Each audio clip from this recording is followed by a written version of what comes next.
Redmi Note series emang tiap tahun selalu paling dinantikan kehadirannya. Dan Redmi Note 12 varian 4G ini emang jadi salah satu pilihan yang bisa banget untuk dipakai saat ini. Masih dijual dengan harga yang tidak jauh dari 2 juta, seberapa upgrade-kah seri ini dibanding seri sebelumnya, dan apa saja kelebihan dan kekurangannya. Tapi sebelum lanjut, yuk kita unboxing dulu sebentar. Tampilan dusnya masih ciri khas Redmi banget, menampilkan desain HP dan tulisan Redmi Note 12 di bawah, serta garansi resmi di pojokan. Di bagian belakang juga ada 4 selling point utama, serta detail dari HP ini, yang langsung kita bahas saja di video biar nggak kelamaan review boxnya. Begitu pertama kali dibuka, langsung terdapat dus kecil yang terdapat pin SIM tray ejector, kartu ucapan dan garansi, buku manual, serta jelly case bening. Baru kemudian unit smartphone yang masih terbungkus plastik. Paling bawah ada adapter charger berdaya maksimal 33 watt, dan kabel data yang tentunya sudah bertipe USB-C. Kita beresin dan lanjut ke hands-on-nya. Impresi awal lihat desain bodi belakangnya ini sih terasa familiar ya sama desain kayak gini. Dan finishing bodi belakangnya ternyata masih bisa ninggalin bekas sidik jari. Dengan build quality yang masih terasa kopong jika diketuk kayak gini. Di samping kanan ada tombol volume dan power yang sekaligus untuk set fingerprint.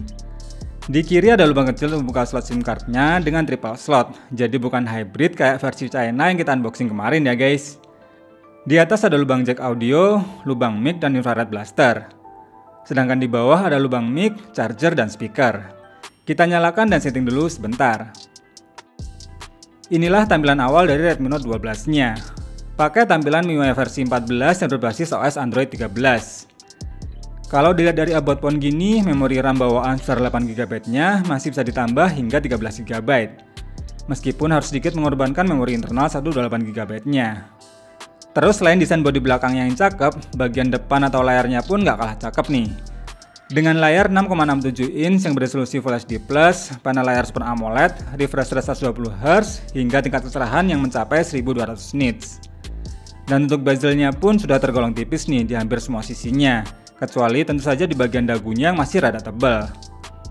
Kualitas layarnya juga udah enak banget nih buat kebutuhan multimedia hingga harian yang standar.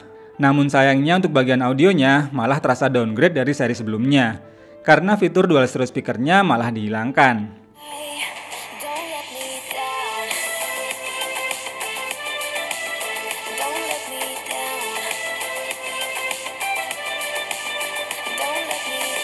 HP ini bersetup triple camera dengan kamera utama sebesar 50MP berapertur f1.8 yang didukung lensa ultrawide 8MP dan lensa bokeh 2MP.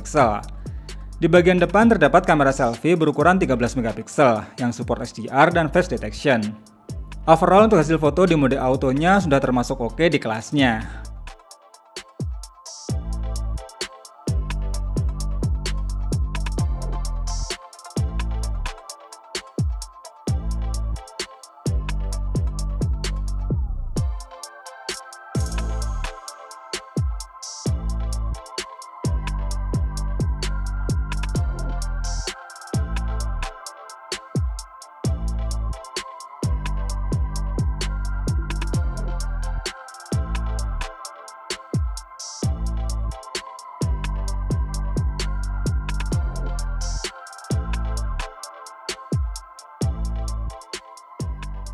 Untuk perbedaan hasil foto di mode kamera utama dan ultrawide tentu saja di bagian detail dan warnanya yang jadi terasa menurun.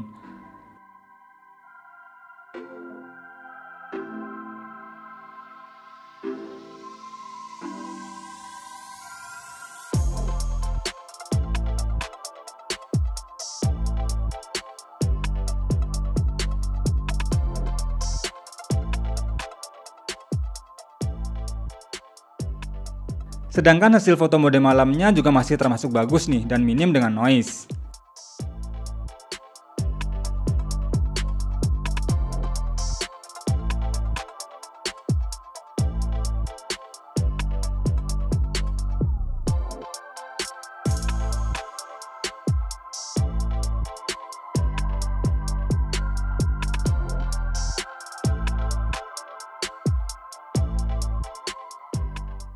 Guys, selamat siang. Sekarang sekitar jam 2. Tapi karena mendung jadi agak gelap ya. Langitnya udah seperti itulah, masih kelihatan di kamera. BTW untuk resolusinya aku set di 1080p 30 fps. Gimana nih? Lanjut kita tes bagian performanya nih. Karena mau bagaimanapun, chipset baru dari Qualcomm Snapdragon 685 ini tentunya akan ada sedikit peningkatan dari seri sebelumnya. Dipadukan dengan RAM 8GB LPDDR4X dan ROM 128GB bertipe UFS 2.2. Pengetesan AnTuTu versi 9-nya bisa mencapai skor 300 ribuan. Serta Geekbench 6 tesnya pun punya skor yang terbilang lumayan untuk saat ini. Untuk 3D Mark di mode Wildlife Stress Test punya skor yang biasa aja, namun tingkat stabilannya termasuk lumayan. Dan berikut adalah real performanya dalam menjalankan game HD populer saat ini. Game yang pertama saya tes buat mainin game PUBG Mobile, dan ternyata baru bisa buka settingan smooth high aja nih guys. Gameplay di settingan ini jelas masih terasa lancar dan minim terasa frame drop, karena memang seharusnya bisa banget untuk up ke settingan smooth ultra. Sensor gyronya juga responsif dan gak delay, serta suhu panas HP juga cenderung masih terasa adem meski sudah bermain dalam satu match. Selama 3 menit bermain, baterainya berkurang sebanyak 7% dengan kenaikan suhu ke 39 derajat Celcius. Game berikutnya saya tes buat mainin game Genshin Impact pakai settingan rata kiri di mode 60fps. Gameplay di settingan ini tetap saja sedikit memaksakan HP-nya dan lebih recommended pakai settingan default. Karena frame drop akan semakin terasa intens saat HP mulai demam dan memunculkan full efek animasinya. Ditambah akan semakin panas ketika bermain game dalam waktu yang lama, sehingga berpengaruh ke penurunan baterainya yang terasa sedikit boros. Selama 3 menit bermain, baterainya berkurang sebanyak 11%, dengan kenaikan suhu ke 42 derajat Celcius. Saya tes juga buat nonton YouTube selama 1 jam, baterainya berkurang sebanyak 5%. Terus saat saya tes pakai aplikasi PC Mark, screen on time-nya bisa mencapai 17 jam. Dan saya tesnya pakai mode di layar 60Hz saja ya guys. Jadi untuk sebuah kapasitas baterai 5000 mAh yang didukung 33 watt fast charge, jelas sudah termasuk memuaskan. Last but not least, fitur NFC sudah bisa kalian dapatkan di seri ini. Dan fitur Cast Infrared Blaster juga masih tetap ada. Kesimpulannya, Redmi Note 12 versi reguler varian 4G ini memang lebih pas buat yang cari HP terbaru dengan performa yang mumpuni dan fitur yang lumayan lengkap. Desainnya cakep, kualitas layar juga oke, dengan ketahanan baterai yang termasuk awet. Palingan yang terasa downgrade dari seri sebelumnya cuma dipangkasnya fitur dual stereo speakernya. Tapi overall masih termasuk value di kelas harganya. Jadi gimana guys menurut kalian mengenai Redmi Note 12 ini? Coba deh tulis opinimu di kolom komentar ya. Terima kasih sudah nonton video ini sampai habis. Semoga bermanfaat dan sampai ketemu lagi di video berikutnya.